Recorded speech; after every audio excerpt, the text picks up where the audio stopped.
Doctor Ambedkar साहब ने संविधान संसद में देते समय जो 2 भाषण किए हैं, उन भाषणों को हम ध्यान से पढ़ते हैं तो हमको ध्यान में आता है कि उसमें भी यही संदेश है बंधुभाव का। उसको कैसे लाना, दुनिया को देखते हैं तो दुनिया के देशों ने कुछ मानव निर्मित आधार खोजे एकता के। कहीं पर एक रिलीजन आधार बना, कहीं पर एक भाषा आधार बनी, कहीं पर समान आर्थिक हित आधार बने, जिसके आधार पर और उन्होंने एकता लाई। लेकिन ध्यान में आता है कि ये आधार टिकाऊ नहीं है और वो देश, उसमें बहुत ज्यादा विविधता नहीं है। उन देशों को यह समझ में नहीं आता है कि भारत में इतनी भाषाएं, इतने पंथ संप्रदाय, इतने खान पान रीति रिवाज, इतने दूर दूर के अलग अलग भौगोलिक परिस्थिति वाले प्रांत होने के बाद भी सदियों से भारत एक होकर चल रहा है। उसका आधार क्या है उनको समझ में नहीं आता। उनको आश्चर्यचकित करती है ये बात और उनको आकर्षित भी करती है। इसलिए वो लोग आते हैं भारत में, आकर कहीं ना कहीं ये बोल जाते हैं कि भारत से हार्मनी सीखनी चाहिए, सारे दुनिया को उसकी जरूरत है, भारत सिखाएगा। इसका आधार क्या है? हमारी इस एकता का आधार क्या है? हमारी एकता का आधार है हमारी सर्वसमावेशक संस्कृति, जो किसी को पराया नहीं मानती, विविधताओं को वो अलगाव नहीं मानती, विविधता को वो श्रृंगार मानती है, उसका उत्सव करती है, उसका स्वीकार करती है।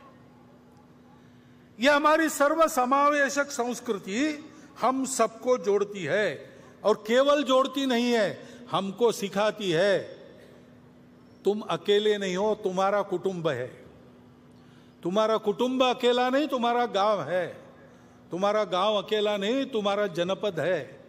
ऐसा करते करते जनपद से देश, देश से राष्ट्र, राष्ट्र से अंतरराष्ट्रीयता, वसुधैव कुटुंबकम तक विश्व के साथ एकात्मता, जड़ चेतन सारा विश्व। हे विश्वची माझे घर, ये सिखाती है। ये सिखाने वाली हमारी संस्कृति हमको एक करने वाली है। वैसी बनी, इसका कारण क्या है? हमारे पूर्वजों ने ये प्रत्यक्ष देखा। ये थियरी नहीं है, थियरी के आधार पर प्रयोग नहीं किया, उन्होंने प्रत्यक्ष अनुभूति की। सारा विश्व एक है, एक से ही अनेक निकला है। इसलिए अनेकता का श्रृंगार के नाते स्वागत करो, स्वीकार करो, उत्सव करो, लेकिन हमेशा उसके अंदर जो एकता है उस पर अपने कदम पक्के रखो। इस सत्य के साक्षात्कार के आधार पर उन्होंने और 3 मूल्यों को आगे बढ़ाया। सत्य है सब अपने हैं, क्योंकि सब एक से ही निकले हैं, और इसलिए परस्पर सद्भाव, करुणा, प्रेम होना चाहिए। ऐसा होने के लिए विकार आड़े आते हैं, स्वार्थ आड़े आता है, काम, क्रोध, लोभ, मोह, मद, मत्सर आड़े आते हैं। उसको दूर हटाओ, अंतर्बाह्य पवित्र हो जाओ, शुचिता। और जीवन में इसके लिए परिश्रम करो, तपस्या करो। तपस्या अपना केवल पेट भरे या मैं उपभोग करूं इसके लिए नहीं है। जीवन है मेरे सुख से दूसरों का सुख बढ़े, दूसरों का सुख बढ़ाने के लिए मेरा सुख काम आ जाए। इस तपस्या का संदेश दिया। उन्होंने कहा कि ये जो 4 मूल्य है, इसकी चौखट में रहना, ये जो आचरण है, ये धर्म है। इसको धर्म कहते हैं। सत्य, करुणा, तपस और शुचिता।